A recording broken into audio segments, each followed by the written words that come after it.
અમદાવાદ જીવતું જાગતું શહેર જે હેરિટેજથી high rise સુધીની જર્નીનું સાક્ષી રહ્યું છે. આ શહેર હવે ચારે બાજુ વિકસી રહ્યું છે. ઊંચી બિલ્ડિંગ્સના પાયામાં જાણે પરિશ્રમનો પરસેવો રેડ્યો, એક એક માળ માટે સાહસ ખેડ્યું. દિવ્ય ભાસ્કર ગુજરાતના આવા જ અગ્રણી બિલ્ડર્સની કહાની લઈને આવ્યું છે સ્કાયલાઇનર્સ, જેના પહેલા એપિસોડમાં વાત 4000 થી વધુ લોકોને સપનાનું ઘર ને ઓફિસ અપાવનાર શીતલ ઇન્ફ્રાસ્ટ્રક્ચરના માલિક પારસ પંડિતની કહાની.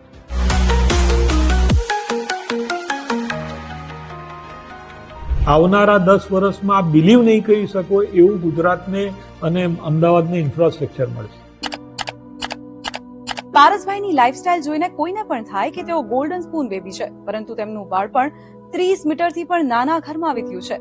એટલે બિલકુલ સાચી વાત છે. મારા મમ્મી જે છે એ ભરત ભરીને અને ગુજરાન ચલાવતા હતા. માથા પરથી છત ગુમાવી, પરંતુ ક્યારેય હાર ન માની. માતાએ કાળી મજૂરી કરીને ભણાવ્યા, મોટા કર્યા. 2001ના ભૂકંપ બાદ ક્વોલિટી કન્સ્ટ્રક્શનના ઘરો બાંધવાનો વિચાર આવ્યો ને પહેલો પ્રોજેક્ટ 2008માં વેદિકા એક્ઝોટિકા બનાવ્યો.